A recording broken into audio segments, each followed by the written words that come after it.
Mic check, mic check, mic check, check, check. Mic check, check, check. Mic check, check, check. Checking mics and levels. Checking them so he can record Rocky theme. Check, check, check. I had to say Rocky theme, so worried you wouldn't know. Check, check, check. He's insecure, so he has to clarify. Check, check, check. Check, check, check. Here we go. Get to the good part. Do check it, check it, check it. Ooh, it's hot. Check it, check it, check it, check. Microphone, check, check it, check. Getting after it right out of the gates. Just straight getting after it? Question mark? Who typed a question mark on the prompter? You know Rosenberg's going to read it. Folks, we get it. We get it. You saw Aurora Borealis. Everyone's an astronomer. We get it. You saw the purple sky with the green, dark green background, and it looked wonderful. It's called Northern Lights, but you didn't see it. Your phone caught it. Or maybe you posted a picture that a friend sent you and you said, Northern Lights, light up my life. Or you had a quip or a pun, or you had a clever caption, Aurora Borealis. We get it. It was Aurora Borealis action for what? A few days? And we all went nuts, but none of us really fucking saw it? What happened? We all just turned into a bunch of liars? Did you see the Northern Lights? Yeah, I saw the Northern Lights. Aurora Borealis. You saw Aurora Borealis? Yeah, Aurora Borealis. It was like in the sky, right? Purple and green with like a little twinkle? Yeah. So you saw it? No one saw it. No one saw it. Read the articles, folks. It means your phone is able to capture something that your eyes can't. And all of a sudden, that's cool? I guess that's cool. We needed something cool. I think that's where we are in society. We need one of those, all right, everyone can agree this is kind of cool, right? Like Michael Jordan's documentary during the early part of the pandemic. Didn't we all need that? Even people that weren't into basketball, they're like, I just fucking need Jordan's documentary. I need it. I need The Last Dance. I need to know his connection with Phil. I need to know how Scotty related to the team. I just want to understand Rodman's dynamic. We need it. We needed Aurora Borealis. People are dragging right now. People are dragging because we can taste summer. We can see the finish line. And I'm just giving you the school year mindset. But the old, is it Friday yet? No, is it almost summer yet? And it's not. We still have like a few weeks. I heard one of the teachers in a staff meeting say it didn't used to be that way. There used to be excitement to end the year. You know, you get hyped about the sports season's ending. You got exhibits and expos and galas. I don't know what those words are. They sound ceremonial. And you got prom and you got graduation. It's supposed to be so fun. Big parties, big parties.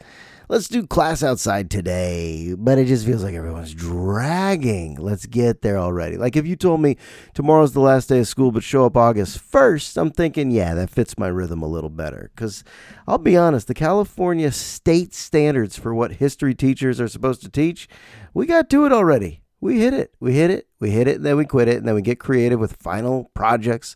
Final project of the year. Everyone pick a topic that interests you. And even that only takes a few days.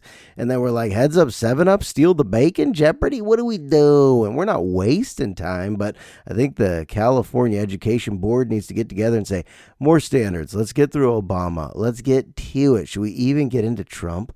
Should kids come home with Trump homework? Oh, how weird to shove a presidency into a textbook. But that's what we do. Oh, folks, that's what. So you saw Aurora Borealis?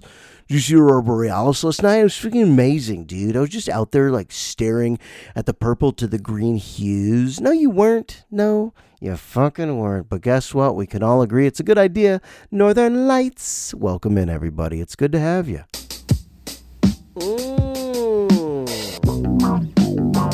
Yeah.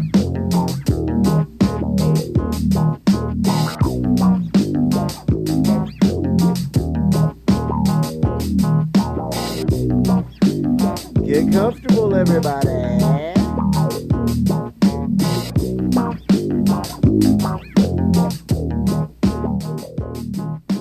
Nobody move, there's blood on the floor.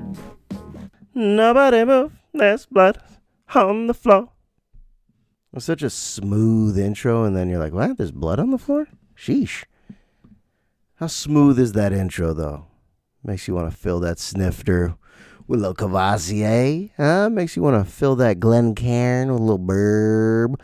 Makes you want to fill that martini glass with a little beef eater, huh?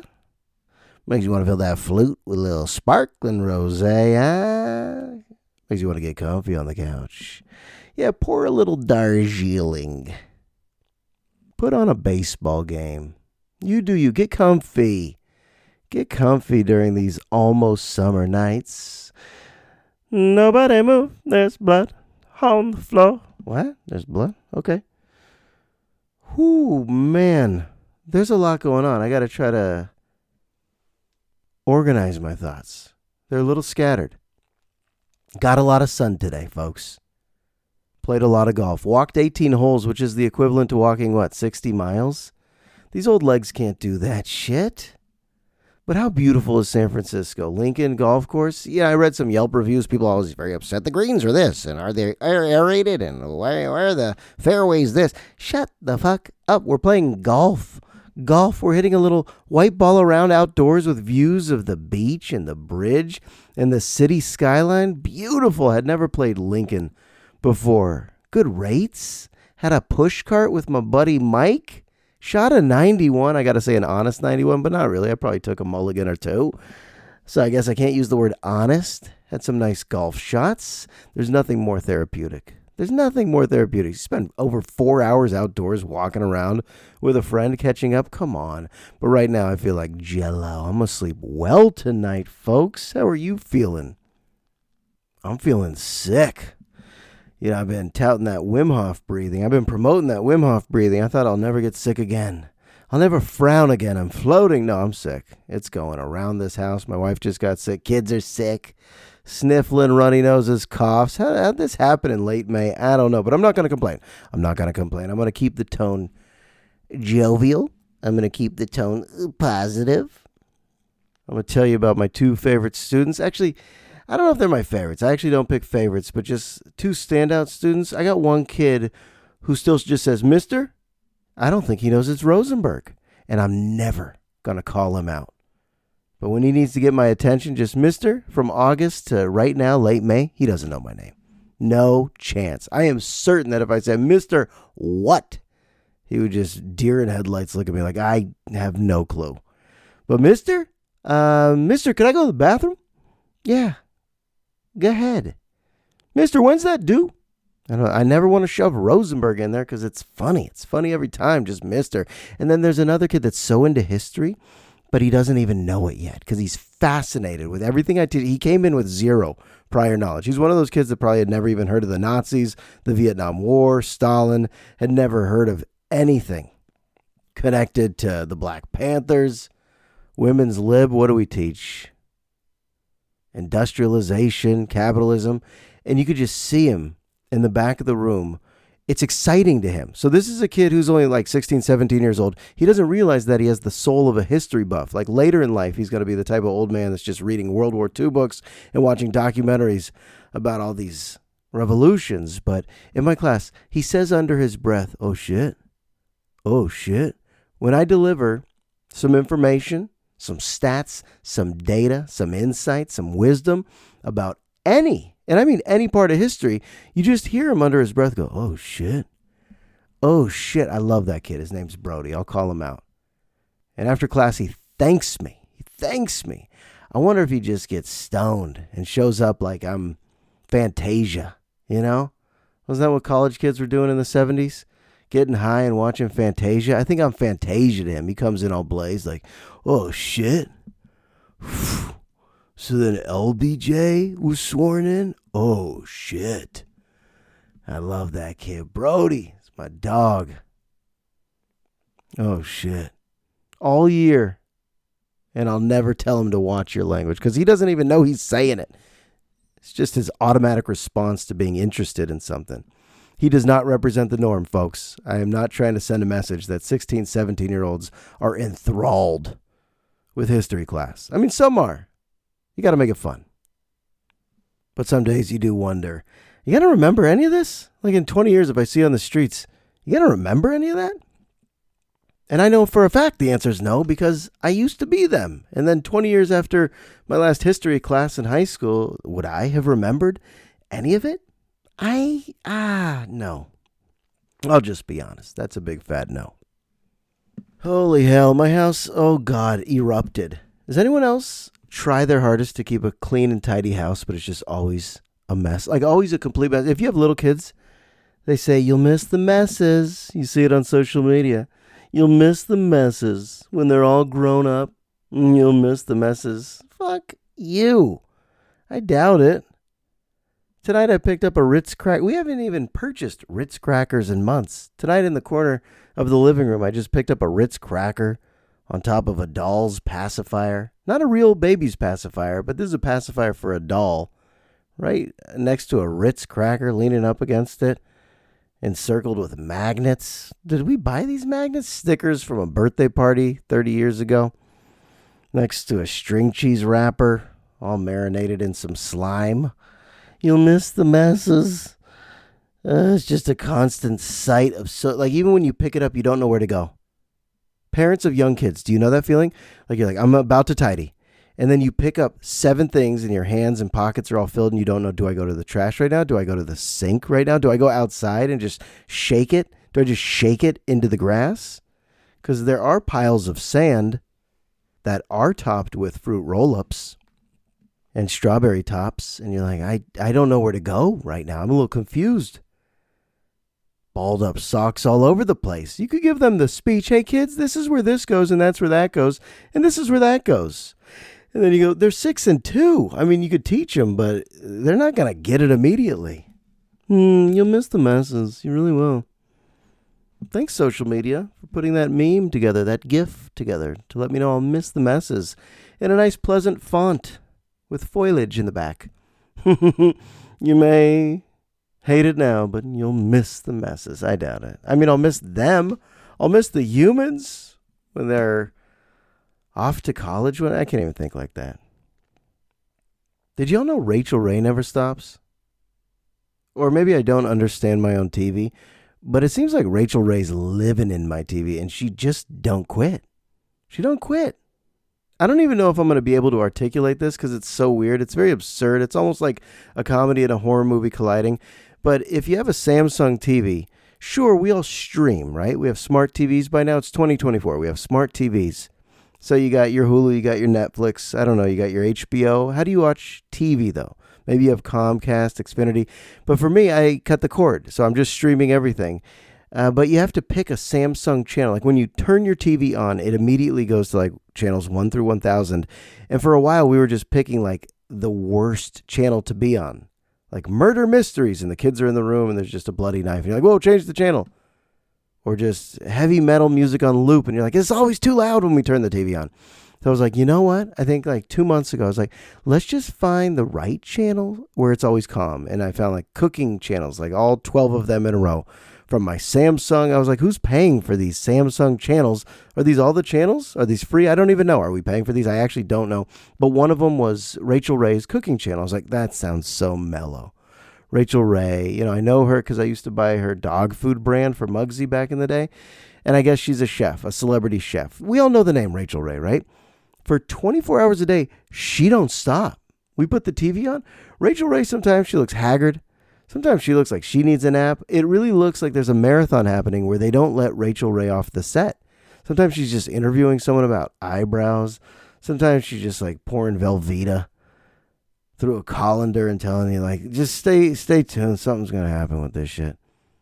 Like sometimes she's really doing, lamb chops today, and she's got that zest, and she's showing you a little side arugula salad, making her own homemade dressing, and she's in that Rachel Ray celebrity chef mode where she's got the vibrant attitude that we all love so much about Rachel Ray, that we all love so much. We could depend on Rachel Ray, but sometimes, she's in my TV 24 hours a day. Sometimes she just has to put her fist in a cottage cheese canister. Canister? What does cottage cheese come in? A cottage cheese...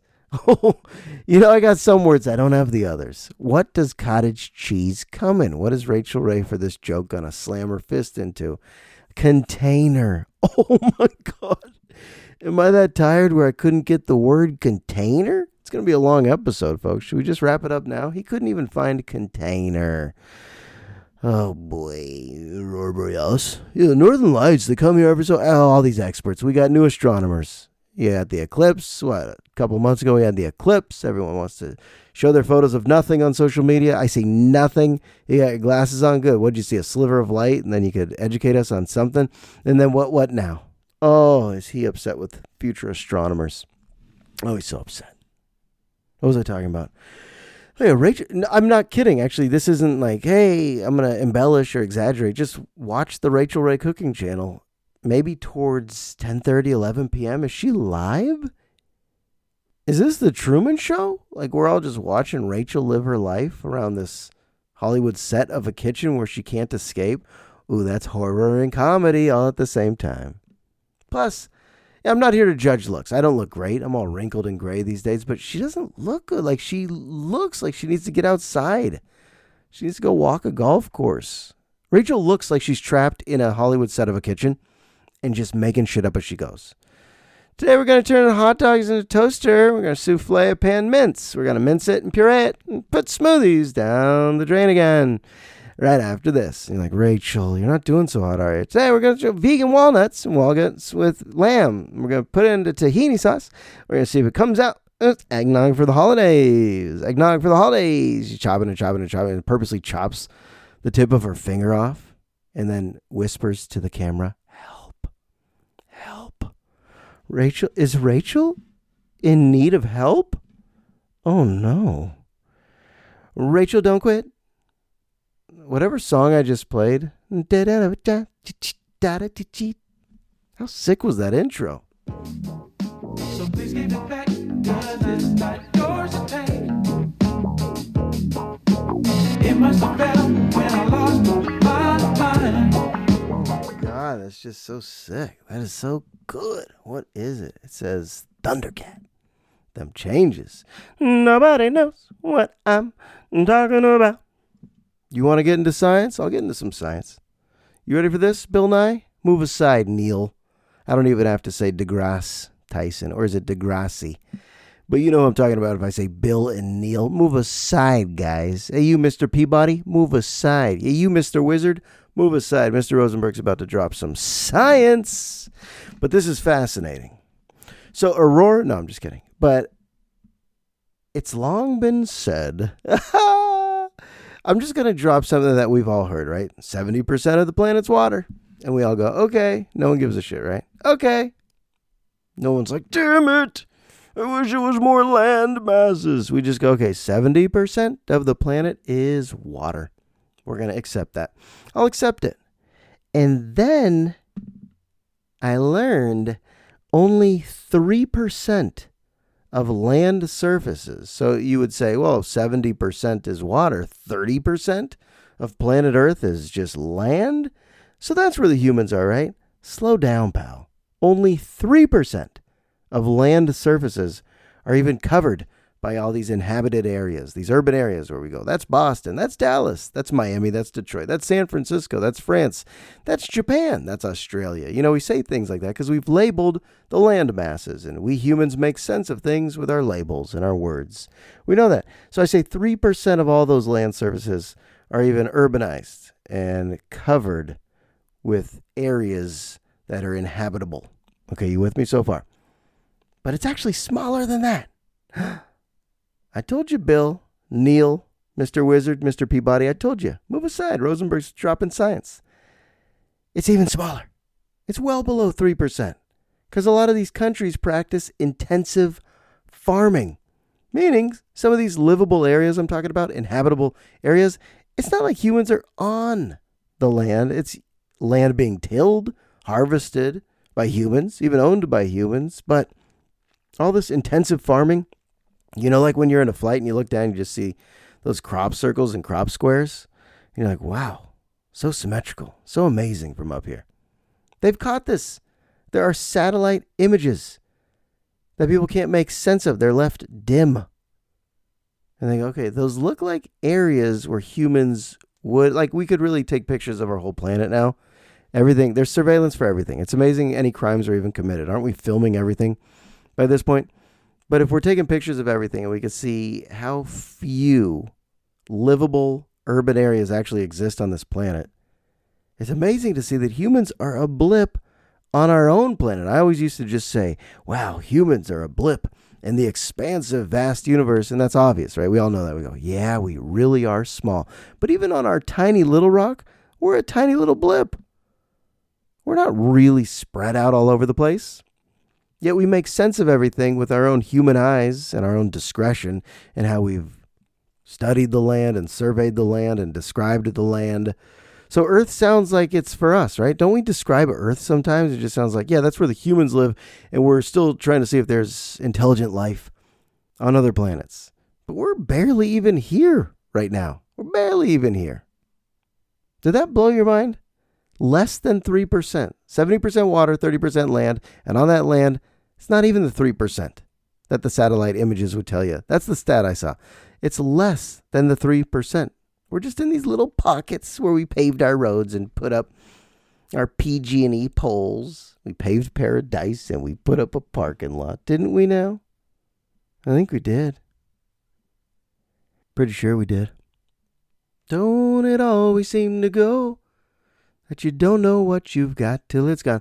Joni Mitchell had some hits and then she had some disasters. Like songs where you're like, ugh, I can't listen to that. It's like Wes Anderson's movies, right? Some are great. And some are like, just stop with the costumey bullshit. We get it, Wes. We get it with your rapid dialogue and your amazing casts.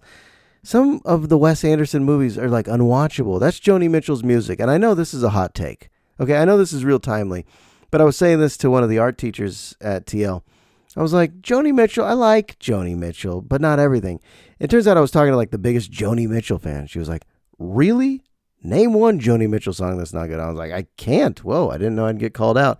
And this person's like, like how I would defend the Beatles or Tupac. If someone was like, Tupac had some misses, I'd be like, not many. Actually, what's a Tupac song that sucks? None of them. Some of them are better than others, but there's not like a Tupac song that sucks.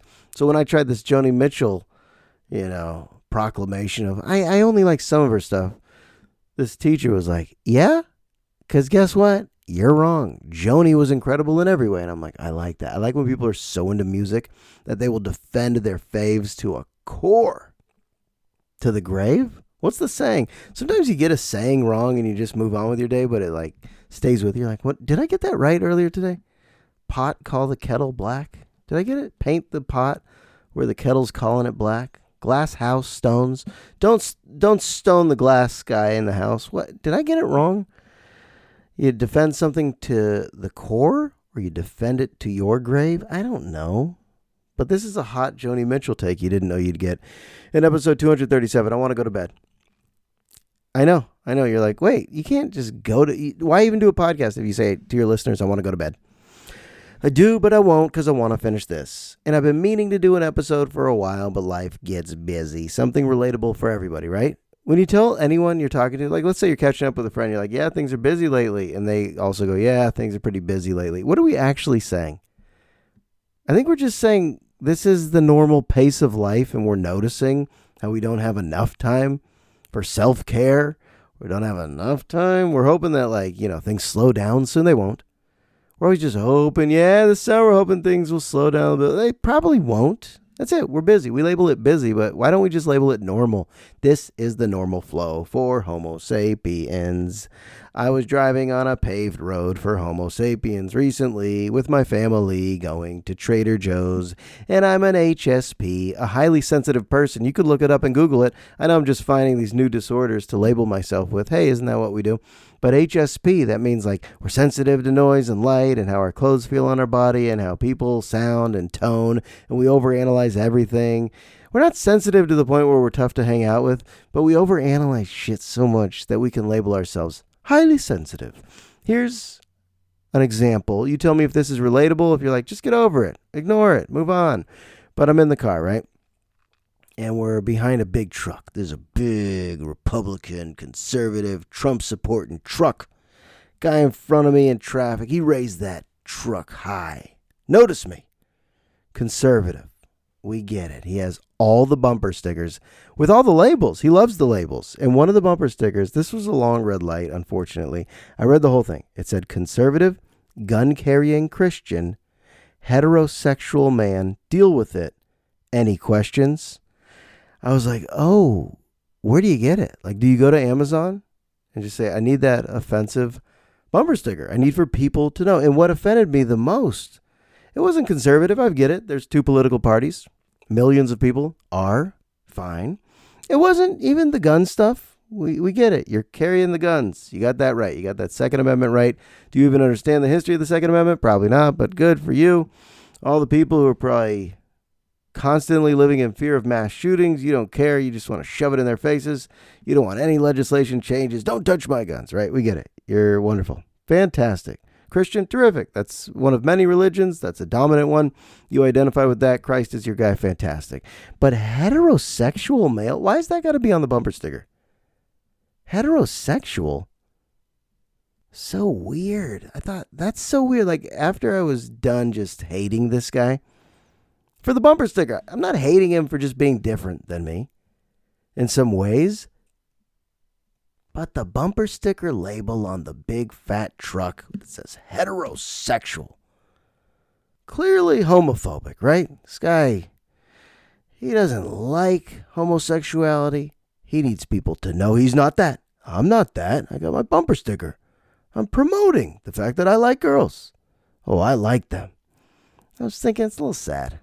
You know, he was thinking it was bold. I bet this guy goes to his group of friends down by the dunes and goes, I got some looks about the bumper sticker today. And they all go, you got him. You rule. Clint, man, you rule. And he's like, yeah, if any of those gay guys look at my bumper sticker, they'll know that ain't me. Heterosexual to the core. To the grave? I don't know. Like, he meant for it to look tough. But he looked so soft, right? I mean, actually, he didn't look soft. He looked gay. If I was always telling people how much I love girls, oh my God, I just love females. I love them every day. I was just saying that to my group of friends, my coworkers. Man, I just love females. I am a straight man and I just love them. I guarantee behind my back they'd be like, Josh is gay, right? There's some things you don't have to promote. And when you get too far out in front of them, when you're like, I got to let the world know about this, it looks like the exact opposite of what your goal is. Honestly, if I was always saying how much, oh man, I just really enjoy the opposite sex. I really love women.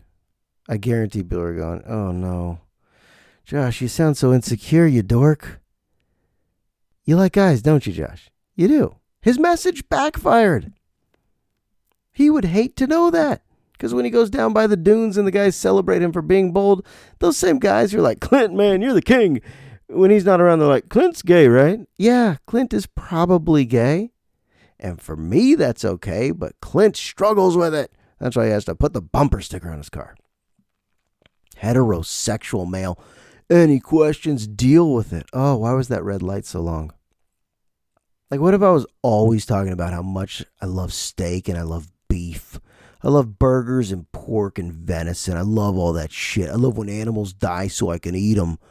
Someone would eventually say, Josh, you're a vegetarian, right? You're just trying to fit in with the meat-eating community. Trying to sound masculine. Oh, I love a cattleman steak. Oh, way to cough into the mic. I love meatballs. Oh, man, and I hate salads, sissy salads. People are like, oh, no, Josh. You insecure dork. Just fess up. You got an all-vegan diet going behind closed doors, right? Come out. Be free. Be who you are. Let the world know that you got those Trader Joe's cowboy burgers that are made with lentils and black beans. Let the world know. Stop trying to sound so masculine. Stop trying to conceal it. Oh, boy, I hated that bumper sticker. Maybe I just hate bumper stickers. I'm not sure I would have loved the most radical, liberal, lefty Democrat bumper sticker either. I don't want to do that much reading or thinking when I'm in traffic. I fucking hate bumper stickers. That's the point. All right, maybe I'm going to end with that. I think I should end with that. Just go to your tofu and hummus. Be yourself and shut the fuck up. That's what they should tell Clint. Hey, Clint, really, conservative, gun-carrying, Christian, heterosexual, deal with it. Any questions? What are you doing? How empty are you? Did we cover enough tonight? I wrote a few bullet points. I don't think I'm going to get to those.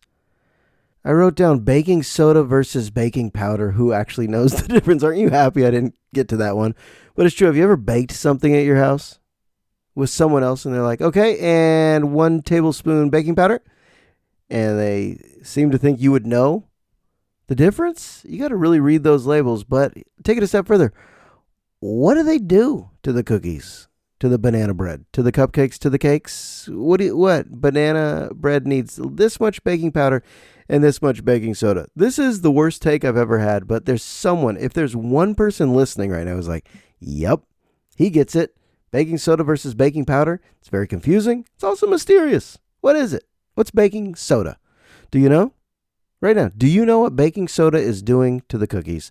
Your cookie recipe, your cupcake recipe, it requires baking soda or baking powder. What is the baking powder doing? Are you like, well, it's a leavening agent. Of course, it's going to help it rise and help it coagulate. No, you don't fucking know. You don't know, so just admit you don't know. Oh, Rachel Ray. I got to go save Rachel. My wife just texted me. Rachel Ray just cut off her pinky and winked into the camera and said, I need an Uber. Call me an Uber. Please let me leave.